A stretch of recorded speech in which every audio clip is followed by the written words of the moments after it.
ಸನ್ಮಾನ್ಯ B S Yediyurappa ಸಾಹೇಬ್ರದ್ದು ಅಭಿಮಾನೋತ್ಸವ ಕಾರ್ಯಕ್ರಮಕ್ಕೆ ತಮ್ಮ ಮುಖಾಂತರ ನಮ್ಮ ಇಡೀ ಗುಲ್ಬರ್ಗ ಜಿಲ್ಲೆಯ ಎಲ್ಲ ಬಿ ಎಸ್ ಯಡಿಯೂರಪ್ಪ ಸಾಹೇಬ್ರ ಅಭಿಮಾನಿಗಳಿಗೆ ಅವಮಾನ ಮಾಡೋಕ್ಕೆ ತಮ್ಮ ಮುಖಾಂತರ ಕೇಳೋಕ್ಕೆ ಇಲ್ಲಿ ಸೇರಿದ್ದೀವಿ. ನನ್ನ ರಾಜಕೀಯ ಗುರುಗಳು ಸನ್ಮಾನ್ಯ ಬಿ ಎಸ್ ಯಡಿಯೂರಪ್ಪ ಸಾಹೇಬ್. ನಾನು ಎಮ್ ಎಲ್ ಎ ಆಗೋಕ್ಕಿಂತ ಮುಂಚೆ ನಾನು ಡಾಕ್ಟರ್ ಎಮ್ ಡಿ ಮಾಡಬೇಕಿದ್ರೆ ಯಡಿಯೂರಪ್ಪ ಸಾಹೇಬ್ರು ಬಂದು ನಾನು ಟಿಕೆಟ್ ಕೊಟ್ಟು ಚಿಂಚೋಳಿ ಗೆದ್ದರೆ ನಮ್ಮ ಸರ್ಕಾರ ಆಗತ್ತೆ ಅಂತ ಇಡೀ ಒಂದು 20-30 ದಿನ ನಮ್ಮ ಜೊತೆಗಿದ್ದು ನಮ್ಮ ಸರ್ಕಾರ ಬಂತು.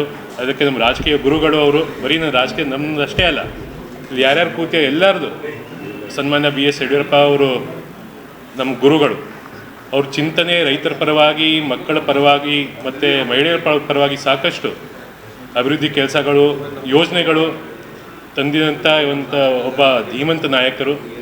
ಅದಕ್ಕೆ ಇಡೀ ನಮ್ಮ ಗುಲ್ಬರ್ಗ ಜಿಲ್ಲೆಯಿಂದ ಎಲ್ಲ ತಾಲೂಕಿನಿಂದ ಹೆಚ್ಚಿನ ಸಂಖ್ಯೆಯಲ್ಲಿ ಜನ ಸೇರಬೇಕು ಅಂತ ತಮ್ಮ ಮುಖಾಂತರ ಕೇಳ್ಕೊತೀವಿ. ಯಾಕಂದ್ರೆ ಇದು ನಮ್ಗೆ ಸಿಕ್ಕಿದ ಅವಕಾಶ, ಒಂದು ಒಳ್ಳೆಯ ಅವಕಾಶ. ಅವ್ರಿಗೆ ಕೃತಜ್ಞತೆ ಸಲ್ಲಿಸೋಕ್ಕೆ ಒಂದು ಅವಕಾಶ ಸಿಕ್ಕಿದೆ. ಅದಕ್ಕೆ ತಮ್ಮ ಮುಖಾಂತರ ಅವ್ರು ಕೇಳೋಕ್ಕೆ ಬಯಸ್ತೀನಿ. ಮತ್ತು ಇದು ಒಂದು ಯಶಸ್ವಿ ಕಾರ್ಯಕ್ರಮ ಆಗಬೇಕು ಅಂತ ನಮಗೂ ನಿರೀಕ್ಷೆ ಇದೆ. 10 ಲಕ್ಷ ಜನ ಸೇರ್ತಾರೆ. ಮತ್ತು ನಮ್ಮ ಸನ್ಮಾನ್ಯ home minister Amit Shah G ಅವರು ಬರ್ತಾ ಇದ್ದಾರೆ. ಅದಕ್ಕೆ ತಮ್ಮ ಮುಖಾಂತರ ಇನ್ನೊಂದು ಸಾರಿ ಎಲ್ಲರಿಗೆ ಬರೋಕ್ಕೆ